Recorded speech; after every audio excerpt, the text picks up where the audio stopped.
Patrick, so good to see you on the show. For the audience, a little bit of facts about you. Are you or are you not the director of Angus? I am.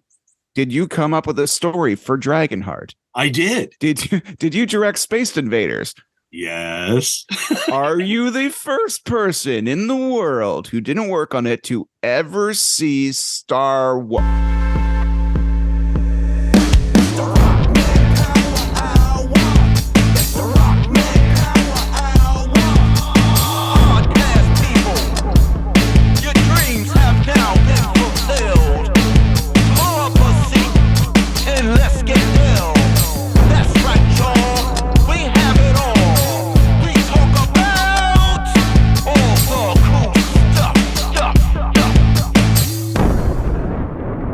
Hey everybody, welcome back to the Rockman Power Hour, a show where we talk to the coolest people in pop culture. And this week on the show, we are talking to a gentleman who pretty much did something that no one has ever done. He was the first person to see Star Wars. He was one of the first people that didn't work on it, if not the first person that didn't work on it, to see the movie. His name is Patrick Reed Johnson. He's a director in his own right, and he is on the show with us today. I'm so excited about this. He directed a movie called 52577. And well, it's pretty much his life story, and we're going to get a chance to break that down with him today on the show. But before we get too far, let me bring in my co-host and my friend Ryan Stick. Ryan, how are you, bud? And how excited are you to finally be able to bring this conversation to everyone? I'm really excited. In fact, Patrick and I go a little ways back, Yeah. and we discussed that in an interview about how I met him and everything. We'll let everybody sit in anticipation on that front.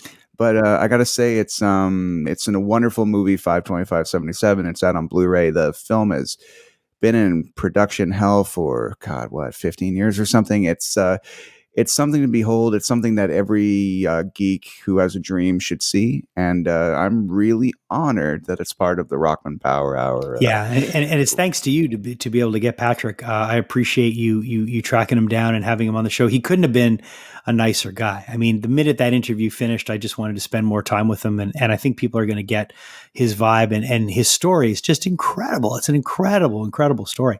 But before we go too far, I want to encourage you to like and subscribe to the podcast. If you're enjoying these conversations, please let us know that you do enjoy it by subscribing. Just hit that subscribe button if you're on YouTube or whatever streaming platform you're listening to us on, and like and share. We always appreciate it. And let us know who you'd like us to talk to in the comments. We'll do our best to try to have them on. Also like to thank our sponsors, title sponsors, Heartbeat Hot Sauce. They're an incredible hot sauce company out of Thunder Bay, Ontario. We love these guys. I know you're out of hot sauce, right? I'm completely out. I'm tapped out. Yeah. I was, like a cartoon trying to find water in a desert. Yeah. I was trying my best, and that looks funny on camera. Anyway, so I don't know why, but I have no more hot sauce. I really need some hot sauce. Who do I gotta jerk off around here to get some hot sauce? All right, so Ryan's out of hot sauce, but you do stretch it as much as you can. You talked. I really felt bad as you stretch it. I'll stop. Okay. Anyways, Heartbeat Hot Sauce, great hot sauce company out of Thunder Bay, Ontario. If you use our promo code right below Rockman20, that will get you 20% off your entire order. Feel free to use it, Ryan. And I am holding the Blueberry Habanero. I've talked about this one many times on the show. It is one of my absolute favorites.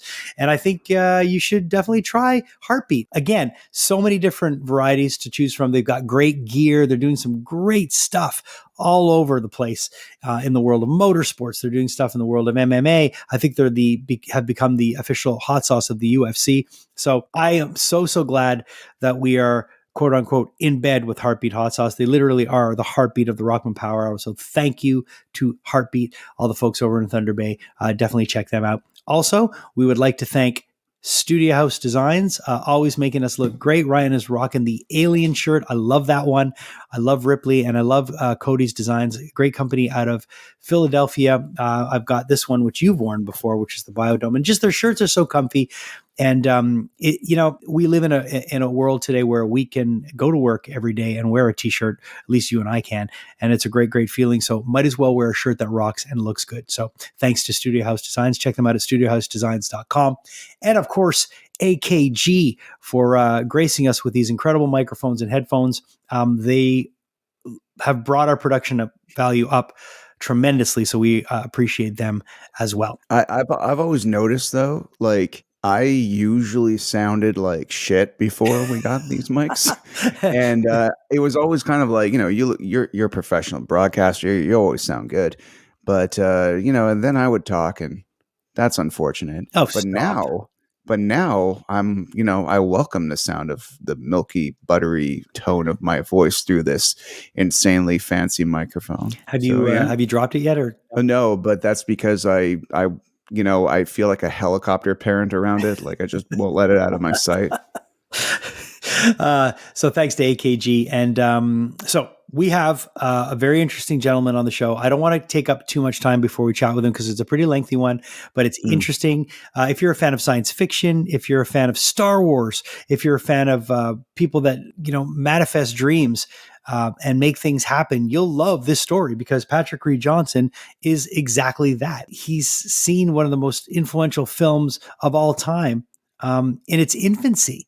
Everyone talks about the work print of Star Wars. That guy saw the work print in a screening room in Hollywood. So it's pretty impressive what Patrick's done. And we touch on so many things in this. We also touch on that cult favorite of his, Angus, and so many things. So without any further ado, let's welcome to the Rockman Power Hour, Patrick Reed Johnson.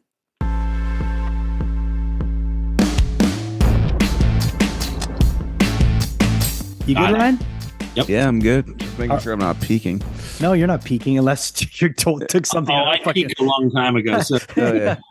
I'm cresting right now. All right, really happy to be joined by this gentleman on the Rockman Power Hour.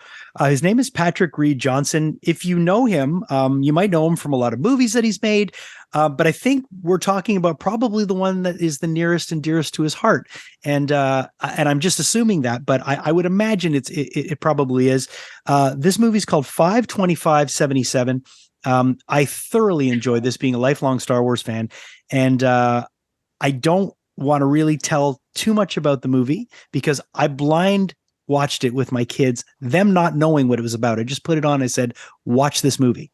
So unfortunately, I think we're going to have to kind of break down that wall when we talk about this, but I just wanted to welcome to the Rockman Power Hour, Patrick Reed Johnson. Thank you so much for accepting, man. Oh, I'm delighted. I can't wait to dig in. So Ryan, Ryan's known about this for a while because Ryan, I think, saw one of the first versions of this film quite a while ago. This thing has been a labor of love for how long now? Well, I mean, we started production in 2004, and Wow. I think Ryan saw it in 2012. Right. Something like that. Yeah. You had already been working on it long enough where there was a documentary in production about the making of how hard it was up to that point. Yeah. That's right. So take on another 12 years. Yeah, no, I think, we had started, I started writing it in 1999 and finally got financing in 2003-ish, and then started shooting in 2004 and got 75% of the movie done. We got everything done except the Hollywood sequence. Okay. So we had sort of like all of the Wadsworth stuff in Super 16, 185, and then the world's longest scene missing slug for 30 minutes. Pat Goes to Hollywood, Oh, really? Which we toted this cut that we put together around for 2 years until we found someone who said, we'll pay for Hollywood. And then we got that done. And then it was like, we got this. And then who's going to pay for the music? Because we've got lots and lots of 70s superstar music. Yeah. First off, getting a movie made is it's a labor of love. And I find that people that, I was in the music business for a long time. I went off, tried to make it, did pretty good, but even that was tough. Movie making is beyond that. It's just insanity. And just the music in this movie. How did you get the rights to use half of this? Well, I mean, I was very fortunate in a number of ways. Uh, one of my best friends in the whole world, Alan Parsons, of the Alan Parsons Project, who I've known since like 1985 or 86. We were using iRobot, his second album, came out on 5/25/77. Okay. And so originally the idea was to score the entire film with only the songs of that album, but Okay. it didn't quite have enough breadth to cover all the emotions. But we do have a number of the best songs from that album in there. But Alan and I have known each other for a long time, and he's been a big supporter of the film. And in fact, when we lost one of our ELO songs, we had a thing called Waterfall that was supposed to be where the song I Can't Get There From Here is now. And I didn't know what to do, and we tried everything we could find, and we couldn't figure anything out. And I thought, oh my God, I got to replace this with something. So I had put together this little garage band demo of a song I had written about Alan Parsons and Eric Wolfson and their breakup, called I Can't Get There From Here, which was not a love story. It was about brothers in arms, making music. And I thought, if I strip the Alan Parsons Project drama out of this, it really is a love song. Right. We try that. And so, David Russo and I, worked on it, and David made a beautiful demo and brought in, Jared Mahone, the amazing singer who's on the final as well, who is a session musician who also is a troubadour and goes around the country singing. And anyway, we sent this demo to Alan, and Alan liked it so much. He said, can I reproduce this? Let me put it through my system, in my gang, and we'll fix it up a little bit, and then can I have it as the last song on my new album? And I was like, oh, wow, you'll see, call my agent. And of course I was blown away. And so Alan knew many of the people involved. He, Brian May from Queen, and he knows Ringo, and he knows the guys from 10cc. And so he was able to reach out and just say, look at the movie. They can only pay X, and X was a tenth of what it should have cost. Sure. And I mean, we've got about $2 million worth of music. Yeah. Like there's a movie, being from Montreal, there's some great filmmakers from here, as you know, like Denis Villeneuve. And of course I don't know if there's a movie called Crazy that was done. And the music in Crazy is, they have so many great songs. Just the music budget for that movie was ridiculous. So much so that it delayed it ever coming out on Blu-ray again, because. Well, there's your answer. What happened from the time we finished shooting all the stuff we needed to the time we got it out in theaters everywhere and everywhere else was that we had all these distributors who said, what a great movie. We'd love to put this out. This is great. What do you need? Well, we need $200,000 to pay for, that, which is nothing for the soundtrack we have. No. We needed $200,000. Yeah. And they were like, well, no. You get that paid for and we'll release it. And so we're running around hat in hand looking for somebody to pay $200,000 for music on a movie that's now at this point 15, 16, 17, 18 years old. And people are like, nah, we're not going to, nope. And finally, Eric Wilkinson at MVD, who had been tracking this movie since seeing it at Star Wars Celebration 4 in 2008, I think it was, in Los Angeles, and had every year, once a year, he'd called me up saying, hey, we'd really like to, release your movie. And I'd be like, do you have $200,000 for the music? And he'd be like, we don't. And that happened once a year, at least for the next 10 years, until finally one day he calls me up and I'm like, hey, Eric, how's it going? Do you have 200? And he goes, I do. Wow. That must have been a nice day. Yeah, he said, I convinced the owner of the company that this movie is worth that expenditure. And this is a company who's, they do really great stuff. They're kind of I'm very familiar with MVD. They do, some of their retro releases are, they just put out Men at Work. They just put out The Last American Virgin. Like being someone they don't spend money on that. They do it like with razor's edge, slicing of the garlic. But they do a great job. Job. Because they're smart and they know how to market and they know what their audience is. But with this, Eric convinced the owner of the company to to literally spend 1,000% more than they've ever spent on any movie because he said it's going to be worth it. This movie will work, and they did, and they didn't hesitate, and they were never late. They didn't hem and haw over anything, and they gave me complete creative control to finish the film the way I wanted. They gave me enough money and enough time and enough patience with all the things that can possibly go wrong, because the minute you think you've got it all under control, of course it all goes, you know. Yeah. And they're amazing.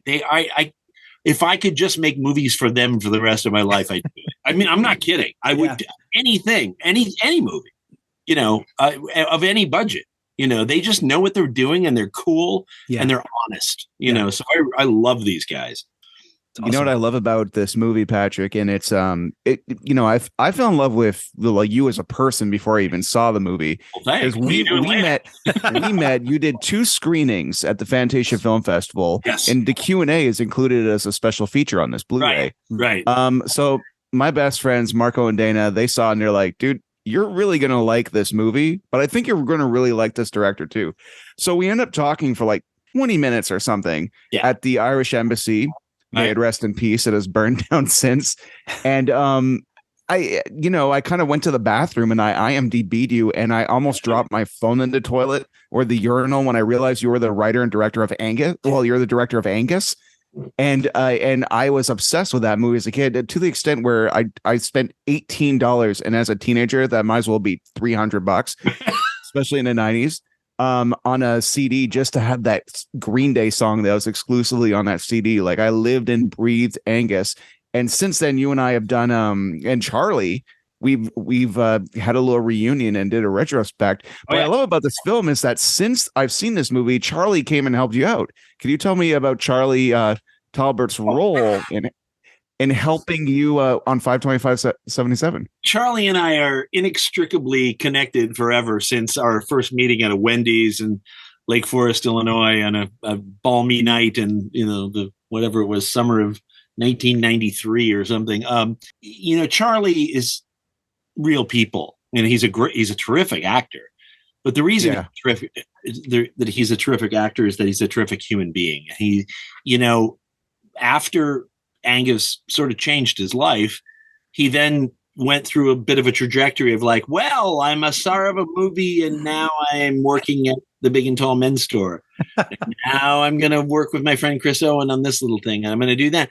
But he never lost his passion for what he wanted to do. And even, when he was at his, not rock bottom, but, I needed to do a teaser trailer for this movie, and I needed people to play various roles, and he and Chris Owen and Ariana Richards and Carrie Fisher and Joe Pantoliano and all these people showed up for my little teaser trailer. Like Joe Pantoliano plays my dad, right? And it's like in the teaser trailer, right? For 5/25. All these people just showed up because they liked the script and did this little teaser trailer that got us our financing. So I wanted to ask you really quickly because we were talking about MVD, and I don't know about you, but I'm and Ryan knows this. I'm a big advocate for physical media. Physical media to me is very, very important. I agree. And that's one of the reasons why I love MVD, but I also love Arrow Video. And Arrow just put out this, which I'm sure you've seen, and if you haven't, you have to. In fact, you got it. Well, I don't have that one. Is that the steel case? That's the steel book's inside there. Yeah. Which one do you have? Oh yeah, I have this one, which is not. Okay. So but this is MVD. So this is the thing. The reason why I'm showing this is because Douglas Trumbull was very, very important to you and an important character in your film. And when he does finally, I don't want to spoiler alert, but when he does finally kind of briefly rush by you, I mean, because that's what happens. It's a huge moment, and it's like this buildup because, you're spending time with arguably the greatest filmmaker of our generation and many generations to come, and you wander down the hall to find this dude.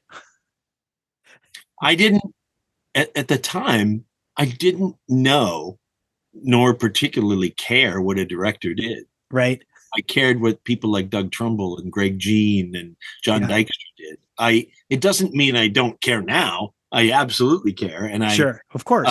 But at the time, I guess there was a part of me that never really thought, well, you're going to direct movies. I kind of somehow thought I was just going to create lots of cool spaceships and somehow maybe that would lead to directing movies or something. You know what I mean? I almost thought I would maybe become a Doug or a John Dykstra someday or a Greg Jean, and somehow I would parlay that into directing films, or I would just take the skill set that I gleaned in Hollywood back to my little hometown and be the biggest fish in the pond and make my movies with all those skills. I was intimidated. I was incredibly intimidated by Steven, even though he looked like he was 12.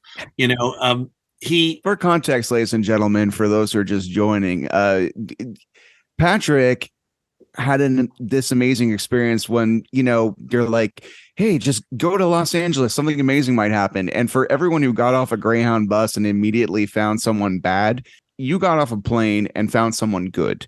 And you have this amazing, incredible Hollywood story that you may have met a Steven, but everybody out there, like Jason said, I strongly believe you should cold watch this DVD and just kind of let this adventure unfold in front of you, because the levels of it are insane. Yeah. Like in hindsight, do you realize how big of an impact that this day had on the day? Because I never realized how big of a deal something is until afterwards. Mm-hmm. Yeah, no, I wouldn't have. I mean, the events that happened, and by the way, it says at the beginning of the movie, most of this is true. The rest is even truer.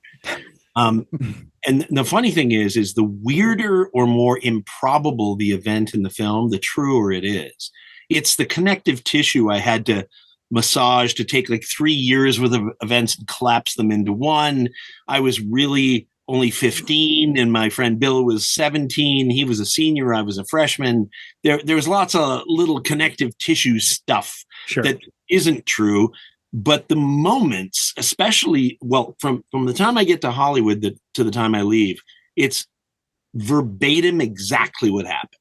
Right. I did that not only for a feeling of truth and honoring what really happened, but also as kind of legal protection against, if Steven got sucked up by a UFO tomorrow and his lawyers said, hey, wait a minute, we don't, what did that, I can actually prove that happened. So, there's something about, people are like, well, first of all, nobody was waiting for the Patrick Reed Johnson story, right? It wasn't like, oh my God, finally, a movie about him becoming a filmmaker. Nobody cares.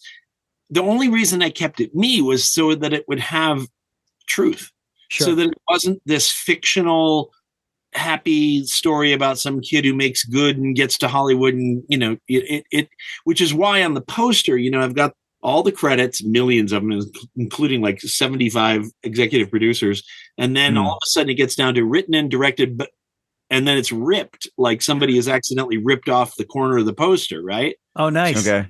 And the reason for that is because I'm not a household name. Nobody knows me, mostly, and people who don't care and don't get into that stuff that much then go to this movie and they see this movie where this woman's running around going, Patrick Reed Johnson, through the whole movie over and over and over. And then as he drives off into what he drives off into, the first credit when you cut to black is directed by Patrick Reed Johnson. And there is an audible gasp in the theater. People just go, whoa, wait, what? Cool, man. Oh, it's so, it's the goosebumpometer is going off. The thing with this whole thing, and again, Ryan and I are trying so hard not to give anything away, but at one point we kind of have to talk a little bit about it. But like I mentioned when we started, I got to sit down with my kids and watch this movie with them not knowing anything. And I said, guys, just watch this. And at first they're like, well, what is this? And they're like, okay, it's kind of like, reminds us of like some of the other shit that you've made us watch. Like, and I'm 52. So, I know you're a little bit older than me, but I'm pretty sure we were influenced by a lot of the same films. I was a really young film goer. So, they're looking at some of this and it has a bit of a Fast Times vibe. It's got a bit of this Dazed and Confused. It's got a little bit of that John Hughesy thing. Like it's got all that we love. So they kind of came along for the ride, but when they figured it out, they were like, holy shit. And then the appreciation was there. And that's exactly what I wanted. I wanted them to go, oh wow, now I understand why you wanted this. And I'm like, yeah, that story. I mean, being the first person to see that movie is Well, That didn't work on it. that Yeah, didn't like work on it, right? Like fresh pair of eyes. yeah, the Like, first civilian to see it. and the funny thing is that one of the things that was one of the most recent shots that was added to the film was when he says, "This is our screening room," right? Yeah. When John Dykstra says that, and you cut to the two of them going, and watching, and the first shot you see is a blue screen, Yeah. just a blue screen with a light stand and this model going, Yeah. Yeah. and that wasn't there in any of the other cuts. Ryan had never seen that. Nobody had ever seen that. And I did it within the last like week or two of post-production because I thought that was what happened. There was no crawl. It didn't say Star Wars Episode 4: A New Hope. It was just Star Wars, and it just had a thing, Star Wars. Just a bad title. There was no crawl, no tilt down to the planet, and then it was just a blue screen, and we're like, okay, and then all of a sudden, this thing goes over, and it keeps going with no sound, no Ben Burt sounds, no John Williams, just. But it was amazing. Oh yeah. You could tell. You just went, something's happening. Yeah, but that's so amazing that you, the model fan, are seeing this. That's the coolest thing about it, is that anybody else would be like, fuck, the effects aren't finished. It's just a stupid model. And you're like, oh, a model. Right. And it's moving. It's kind of like you're with a really, really hot girl and she's got jogging pants on, no makeup, her hair up in a bun, and you're like in love with her like that. And then you take her on a date and she's dressed up and you're like, you know what I mean? If you love her like that. Imagine seeing that, going back, pitching an entire town that this is going to blow them away. It's going to be the most amazing thing they ever seen. And then you see the final cut. And then you are in the theater and you see what that became. Sure. And you just burst into tears. Yeah. Well, that's the thing that's the crazy thing, is that you go with the excitement of being the first person to see this thing that nobody's seen to, holy shit, I'm going to see this again when it's done. And I've got friends that work, that works for some of the major studios that get to see stuff early. And they always tell me, like, I had a buddy of mine that worked for Warner, and Blade Runner is like my favorite movie of all time. So when they were doing 2049, I was on his ass all the time. I'm like, have you seen anything? Have you seen anything? He's like, and then he finally told me, he goes, I saw a work print. I'm like, what? And he's like, yeah. He goes, I saw it with unfinished effects. He goes, you're going to be blown away. Because a lot. So for you, now this is kind of common language, right? Mm-hmm. But back then, how many people were saying that they saw work prints? You saw. None of it was common. And there was no such, Starlog magazine was just barely in existence. There was no Premiere magazine. There was no Entertainment Tonight. You didn't get a look behind the scenes. The only thing you ever got in those days was something like the making of that they did for Silent Running, which was shown in theaters. It was a 16 millimeter BTS film. That was really cool. You can see it on the Blu-ray release. But it was like, coming attractions from the future, and it was, and it was like, there was no immediacy. There was no ability for the audience to influence or detract or terrify the studios, which there is now. Yeah. Just the reaction to the first trailer can destroy a film and its release, and which I actually think is horrifying. I think that I don't disagree that there should be an industry of fan guided and even fan produced films. There's whole businesses starting up, Filmio, the people that put in, a lot of money to finish this film have this business for fan guided production. And I have no problem with that. But the idea that it should all be that way is crazy to me. And your guy from up there wouldn't do that. No. And he doesn't need to. And I tell you, something was amazing. Our film showed at the Hamptons International Film Festival in 2009, I think it was, or 8. I think it was 2009. And we were not up against, but we were, in the same, because his was a short and ours was a feature, but his was the belle of the ball. He did Next Floor, which is to me one of the greatest short films ever made. And I was just so blown away. In fact, I used it in my film classes at UNCSA every year when I was teaching. It would be the first film I would show. Wow. And just say, you think short films aren't cool or they're not good enough for you? Watch this, because I thought it literally was one of the best shorts I've ever seen in my life. And the fact that he did it, I don't know what prompted him, I don't know if it was a stylistic exercise or just something he had to get off his chest or whatever, but the beauty, I mean, it only has like 4 words in it. It's international by the fact that it, next floor, that's all it is. And actually one of my co-teachers at UNCSA looks so much like the sort of devil dude, the maitre d', so much like him that I convinced a couple of classes that he was in it. And in the summer he would go to France and make these films, but he didn't want anyone to know. And they actually bought it and and I said, he'll never admit it, no matter what you say to him. And they just tortured him. But come on, tell us about making this film with me and you. It was like, it worked.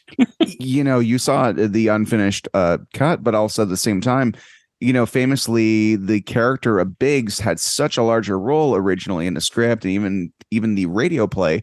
Was all the big scenes where Luke was kind of like the teenage dork on Tatooine in the version that you saw? They were gone by the time I got there. Interesting. Okay. It was late March, and they had already basically they had shot out most of everything. They were, I mean, you saw the Millennium Falcon in a crate because they were literally packing it up to ship, I guess, to the Smithsonian for some reason. And I don't know why, because the movie hadn't done anything yet, but for some reason there was this sense that it needed to go to the Smithsonian, which I don't know if there was an exhibit they were planning as a promotional thing or something, but it was all in raffia in a crate. So no, they had already cut Biggs out of it, but I will tell you that I'm working on something that it's called Utini, the story of Littles and Biggs. Okay. That's all I'm going to say. Okay. All right. Okay. We won't. You heard it here first, folks. Yeah, we won't tell anyone. No, don't tell anyone at all. Hopefully this won't get out. Ryan, just make sure you write that down for clip, okay? Yeah, there we go. I wanted to ask you, Patrick, it's funny because one of the movies that I absolutely love around Star Wars is Fanboys. Yeah. And it has a similar kind of story in the sense that, it's not a similar story, but it's basically around the same premise of someone seeing it before everyone. Right. Have you seen Fanboys? I have. In fact, its writer is, and of course I'm a big fan of his, and I was a big fan of his original script for that film. I liked the final film, but I fell in love with the original script. But Ernie is maybe one of our biggest fans too. He's done a poster quote for us. He traveled to a couple different cities to see different cuts of it over the years. He's been a huge supporter of I figured you guys would be friends. And I'm a huge fan. I mean, that script, when I read it before it was turned into the film that it is by Kyle Newman, who's also just terrific. And, they had to weather a lot of nightmare interference, as you know. And I, as much as I like the final film, and I do very, very much, I still know that both of them went through hell and, at the hands of Harvey Scissorhands and others who didn't understand the beauty and the honesty and the emotional throughput of what the original script was. Right.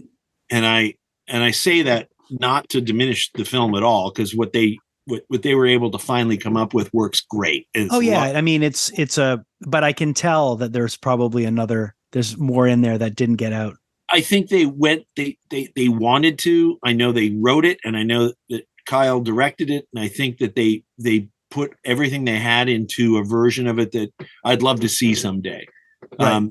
Only because I believe that the two of them together working without Harvey Scissorhands could do a version of it that has all the fun, but twice the pathos. It's because it's such a good idea, and it was so well realized, and Kyle's a terrific director, and he's got all these great performances, and I'm betting there are all kinds of moments that never made it into the film that it'd be nice to see a reworked version of it. But I mean, as you know, once you're in this business and you're lucky that you were lucky enough to get your thing made. I think at one point, once it's out there and you give birth to it and the world has it, you probably want to move on and do other things. Oh yeah. Let me ask you, what are you currently working on? I mean, I know you mentioned a little something, but is there anything you could talk about? Yeah, there's a little project that I've been working on for, believe it or not, twice as long as 52577, called Star Sailor, which is Gary Kurtz. Not the UK power pop band? Not the band, no. Okay. It's a TV series. It would have been a feature. It was the first script that Universal bought for me at a length of 435 pages, feature script. And they said, we know this, you're going to have to break this up into, And at the time, it probably would have been the most expensive sci-fi film ever made, but thankfully it didn't get made. And now we're bringing it back to life. Doug Trumbull at one time owned it. Okay. I bought it back from him before he passed. It's sort of a little bit like Captain's Courageous in Space, but not exactly. And it has some AI in it, and it has some I don't know how to quite describe it, but it traverses 600 years of the lives of characters, some of whom live for all of those 600 years. Wow, that's crazy. And it's beautiful and amazing, and I'm really excited. And there are all kinds of amazing people coming aboard that we just started working on retooling it to become a limited series. And I will certainly let you know more and dispense some teasers and things as they become available. Cool. I'm looking forward to that. Awesome, man. It'd be nice to do one that only takes a year or two to do, but traverses 600 years of experience. There's science fiction is such an incredible genre, and a lot of people talk about the beginnings of it, and obviously behind you, you're paying tribute to, there's something behind you that's very important in science fiction. But I love the direction that science fiction has gone in. I find that now we're in another, almost like a golden age of science fiction with stuff like Outer Range, which I thought was phenomenal. Raised by Wolves, which my wife and I are just into the second season. It's just, but then again, but a lot of it starts with the stuff you were influenced by. Mm-hmm. None of it would exist if it wasn't for all of those early films, Oh, absolutely. I mean, Douglas and I had also been toying around with and working quite hard for a while on a sequel to Silent Running. Wow. Which we had hoped would star Laura Dern and Bruce Dern. Oof. And for those who know, Laura would play that little girl. That little girl's never going to know the simple beauty of a leaf in her hand. Right? Oh, man. Oh, I'm getting goosebumps. As Autumn Lowell, the daughter of Freeman Lowell, and Bruce as Freeman Lowell, and he's not a ghost. Wow. And it's still something that's my dream project, honestly. I mean, I can't tell you any more than that because it'll give away too many amazing things, but if we can pull it off, it'll be. Oh, we've already pried some good shit out of you. Patrick, we can't keep you all day, and Jason's got to get to the station, but I definitely got to ask you, because Jason and I were talking about this the other day. Star Wars fans, it's gotten to the extent where, like you said, everybody has their 2 cents of something, but it's almost detrimental to their enjoyment to something because expectations versus art kind of gets in the way of itself. You saw Star Wars before anybody could possibly weigh on it. You had this beautiful, beautiful, unbiased opinion of just seeing it for what it was. You fell in love with it before, as Jason beautifully put it before. You fell in love with it before you saw it with its makeup on. That's right. Yeah. How do you feel that Star Wars fans hate more than love Star Wars these days? Like, it's almost like they can't not hate it. Well, Like they can't live with the future because they want to live in the past. But then when you try to repeat the past, they hate that too. they forgot the point. And it's not that, look, Gary Kurtz was a dear, dear friend, mentor, collaborator, worked on this film, worked on several other. Gary is a producer on Star Sailor, as is Tiffany Kurtz, his daughter, who played the littlest of the Jawas in Star Wars. And so I got both sides of it. I've talked to Gary many times about what Star Wars was, could be, wasn't, and many times with George. But ultimately, George was the arbiter in saying it's supposed to be fun. Yeah. Fun.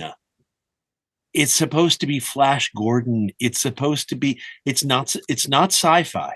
It's not. No. It's space opera. Right. It's fun. It's a serials. roller coaster ride. It's serials. Now, does that mean you can't do serious sci-fi? Of course you can. You can do serious political drama. I mean, Andor is not sci-fi. There's nothing in it that's sci-fi other than the fact that there are spaceships. Andor is political drama, and it's brilliant political drama. It's my favorite after Rogue One. It's my favorite Star Wars ever produced. But and whereas The Mandalorian's a Western. It's Shane meets John Wayne and the Cowboys meets every genre can be built and displayed and done something with in the Star Wars sandbox, right? Yeah. But the idea that somehow something that's silly or goofy or has bad dialogue doesn't fit Star Wars, go back and watch Star Wars. Yeah. Okay? Let me put it this way. Let's say all of the other Star Wars films that have ever been made came out first, and then someone said, let's do the story of how they blew up the first Death Star, and they released the original Star Wars as is. It would be eviscerated. That's what I always say. That's what I always say. They've lost the plot. Yeah. Right? And they think they own it. That's the other thing that drives me insane. Oh, because you buy the action figures and the T-shirts and you go to the conventions and pay for autographs of the third, guard to the emperor, okay. No, you don't own Star Wars. No. It's okay that you're willing to pay a lot of money to get swag. That's fine. But that doesn't give you ownership of Star Wars. George owns it, or did. Now Lucasfilm, Disney own it. They're doing what they want with it, and it's their right to do that. Yeah. You don't have to like it. That's cool. That's fine. But it's not your job to tell them what has to be done. Go make your own film. Go make your own universe, right? There are plenty of brilliant people working diligently to try to figure out where Star Wars goes. And do they always hit it? Nope. Do they sometimes step on landmines, storytelling-wise? Yep. Right? Guess what? You do better, and then you come and tell Kathy she doesn't have a right to have this job. You do better. I could not agree more. And it's funny because I have a friend of mine who's a big fan, and he says, Star Wars fans hate Star Wars. And it's like, what's wrong with you? I mean, being somebody who every time I go into any kind of creative situation as a fan, or I never look at it as anything I do as a critic. I look at, I sit down in any situation and I want to be your biggest fan. Yeah. That's my first. You did this. Blow me away. I'm fan one, according to Gary Kurtz. Right. He said, when I told him the story of when I saw Star Wars, he said, wait, what day did you? And he said, if that's true, you're the first human being that didn't work on it to see it. Yeah. You're fan one. Does that make me the arbiter of what Star Wars should be? No. Not in a million years. My being there first and putting eyes on it first gives me no more right than somebody. And there are plenty of people who've seen the movies a billion times more than I have. And, sure. And who know where that if you go to Dagobah and you want to get to Bespin, you have to turn left or right or whatever. I mean, they've got the star charts and they've got the models and the action figures. I'm not that guy. Yeah. What I do know is that it's supposed to be fun. Sure. And it's not ever supposed to be a place where people point at each other and say, you don't know what you're talking about. Yeah, that's the worst. You don't know. Yeah. You don't know. You know what? None of you know. Yeah. None of you know because it's not your universe. You don't own it. You can play in it. It would be, in my opinion, Lucasfilm should simply say this. We're a new genre, not just a new like series, or a new IP. We're an actual genre, right? If there are Westerns, now there are Star Warsons, right? Yeah. Star Warsons. Or in other words, and I would say to filmmakers all over the world, send us your script. As long as you finance it, maybe we'll finance it if we really love it. If we don't, if you want to finance it and make it and go through us at least saying yes and no to certain things, and that doesn't fit in canon, and we don't want that because you put the porn scene in, whatever. Yeah, in other words, if you'll give us some ability to contain you, we'll let you make Star Wars films. Anyone in the world, not just fan films. I mean, Werner Herzog makes his own Star Wars. Yeah. Cameron makes one. I make one. You make. Everybody makes whatever they want as long as they're willing to go through the gate. Yeah. The gate of this fits our universe. But then we'll give you the resources. We'll give you the 3D models, the assets, the background plates. We'll give you everything you want. You can have them. Yeah. Just make a great story. Right? Why not? Why? I mean, there's no reason not to do that as long as, and again, the only way it gets the Lucasfilm label on it is Lucasfilm says, this is good enough, this gets through. Has to have some. And if it doesn't get the Lucasfilm label, it doesn't mean you can't still show it. It may mean you can't still show it for money, or maybe you can't still show it at, beyond certain avenues. There's ways to do this that would open it up as a new genre. Well, and I think what you're saying this hits it right on the head. Don't just talk, do. Yeah, right. Exactly. And that's the whole. You want to sit back in your armchair and tell Kathy Kennedy she doesn't know what she's doing? You better have done some stuff. I dare you to sit in the same chair she sits in. I dare you. And coming from you, and after seeing this movie, it makes sense because you did, and you were, a lot of times, I have two teenagers, and as a parent, my first thing is like, what are they going to be? What's the thing that's going to make them want to get out of bed in the morning? What's going to be their passion? And your character, it's all it is passion. Yeah. It's blind passion, and it's beautiful. And I think that if anything you can take away from that, it just shows you that if you've got something in you that you want to get out, it will happen, And it's not about dreaming big. It's about taking the next indicated direction and taking that next step and just doing it. And if you trust the process, I mean, the way this all unfolded in this movie is beautiful because obviously, the character of your mom believed in it. And the character, like, it's just a beautiful trajectory of how someone can start with an idea and can realize something and then go on to do it. And that to me is like, more people need to do that in life. And you should either, if you can't get what you want out of Star Wars because you're not going to change Kathy's mind or Bob Iger's mind, or, then why don't you go do something that will give you the release you're looking for? Yeah. Go make your own Star Wars. I mean, George did. Nobody thought it was going to work. Nobody believed in him. He didn't have, Universal passed. They had the right to make it, and the head of the studio said, no, this isn't going to work. Yeah.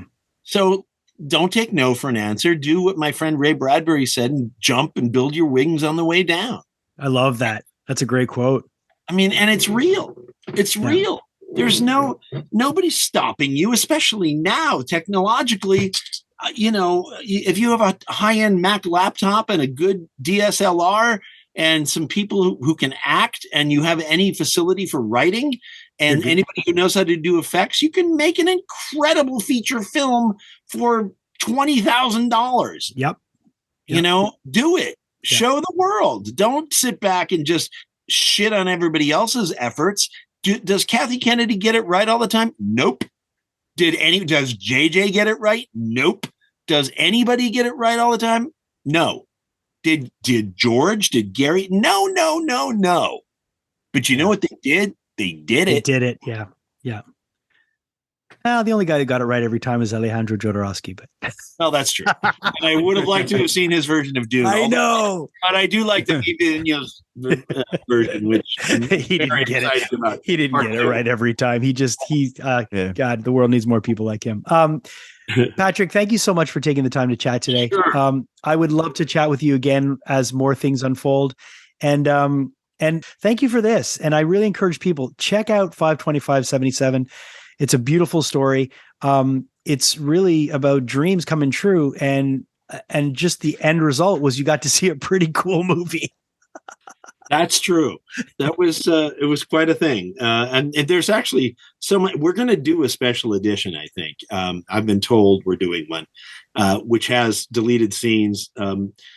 Might even include the scene where, in point of fact, I ended up in the model shop on Close Encounters, working the rest of the day on the mothership. Oh, Greg Jean and Ken Swenson and all these guys said, "Hey, we need help. We got to lens and insert lens. 20,000 fiber optic little portals in these little windows. So here you go. You were like, yes, Okay, sure.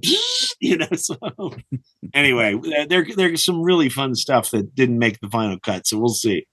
Well, I appreciate you taking the time. Let me ask you quickly, where do we get 52577 stuff? Because I see there's t-shirts, there's hats. Was that just promo stuff? Will that ever be for sale? I didn't know they were available. No, but that's what I want to know. Will there ever be any of that stuff available? I don't know if it's still there, but it might be. I know that MVD had a deal where you could order direct from them and get a t-shirt. Okay. That was basically a reproduction of the sort of iron-on lettering version of the T-shirt, not the logo, but the theater, like the felt leather version that he wears in the movie. So that might still be going on. I don't think there's any official swag going on right now, but there will be. I don't even have a hat. I'm just wearing some company that never heard of them. I found it on the side of the road in San Francisco, but kidding. Hi guys. But we'll look out for that. And thanks again for taking the time today, man. It was an absolute pleasure to chat with you. You too. A lot of fun. Anytime. There's this moment, I was editing the interview before, and there's this moment when he mentions that Alan Parsons, his best friend, and your eyes go wide. Oh, yeah. And I'm like, and I know Jason would like this, but at the same time, I decided to keep that information myself and wait for your look. Oh, yeah. When he said that, and all I kept thinking of was Austin Powers and Dr. Evil going, the Alan Parsons Project. But come on, man. Alan Parsons, legend. You know what I mean? Yeah, well, he was working on the Beatles albums. Like he was working in Abbey Road. I think he was the engineer. Yeah. And for the last albums. And I'm just like, that's nuts. And then to go out on your own, have your own project. But the fact that, they're buddies, and he even added Patrick's song on his new album. Yeah. It's absolutely nuts. And it's a really cool, I just love this interview because we really went deep. But it's funny because we had my buddy Brian Rodriguez has this podcast. It's wonderful, called High School Slumber Party, where they and I want to get you on that show. Okay. Because you were there and witnessed in high school half these movies that people always cover in retrospect. But anyway, Brian was booked right after us. And when I asked Patrick, I'm like, well, what do you were the first fan. What do you think of fandom? How how people have turned on Star Wars? And it just launched into this really impassioned speech, and I wasn't going to stop him. But at the same time, during it, I was kind of messaging Brian. I'm like, I opened a scar. I'm so sorry. He's running late. I opened a wound. It's funny how you meet these people in your life, and you're talking about the Alan Parsons Project and Alan Parsons and him being friends, and sometimes you just meet people that you click with, and they just happen to be insanely influential and popular. We're buddies with DMC. I still find it strange that guy's number's in my phone. So that's crazy, and also the impact of certain films, how they carry through generations. My daughter, she's in high school, she's in grade 10, and her class film project was to recreate a scene in a film. And I sent it to you the other night because I'm so popular. They recreated scene for scene the Breakfast Club dance, that little dance when they dance to that song after they all get high, and Yeah. shot for shot. And I lined it up with the movie and I watched it, and it was shot for shot. And I just thought it was so clever that they did that, and that a movie that I remember seeing when I was probably 14, 15. I noticed that Priya played Emilio. Yeah, she told me But I had to take one for the team. She goes, everybody else wanted to be this, so I just played Amelia. All right, well, look, thank you for helping us get Patrick on the show. He was a great guest, and I want to encourage people. Listen, movies nowadays seem to be this thing that we just consume. We forget about. They're streaming. They're maybe on our digital cloud, but we don't own physical copies of them. I am a firm supporter of the physical format. As you know, go get this movie, 525.77. Support Patrick Reed Johnson. It's available on MVD Video or MVD Entertainment. It's really, really good. And if you're a fan of Star Wars and science fiction and feel good stories and people really making their dreams come true, go grab a copy, support it. I love it. There's great special features on here. And our friend King from Fantasia hosts his panel that you were at. Or I don't know if you were at it or you I was at one of the two screenings. Yeah. So that screening was probably the one that my friends Marco and Dana were at, right, in which told me, you got to see this movie and you got to meet this dude. So go grab this. It's available now on mvdentertainment.com. And I love this movie. I'm glad it's in my collection, and I really, really like Patrick. So I want to encourage people to go check it out. Stream it if you can, or rent it, but buy a physical copy because it's definitely worth having in your collection. Thanks to everyone involved with the podcast. My thanks to you, Ryan, of course. We've got some great stuff coming up. Yeah, we've got some cool stuff coming up over the next couple of weeks and more stuff on the horizon. Also want to thank our producer, Julia Kajerski. Thanks to Heartbeat Hot Sauce for always being there for us and being the heartbeat of the Rockman Power Hour. Check their hot sauce at heartbeathotsauce.com and use our promo code Rockman20. Use my promo code Rockman20. You'll get 20% off your entire order. Thank you to Studio House Designs. You can get more information on them. They have drops a couple of times a month, studiohousedesigns.com. Thank you to AKG for the incredible equipment. And thanks to all of you for enjoying this and being here with us every week. We encourage you to like, subscribe, and to share. And we will see you next week on the Rockman Power Hour.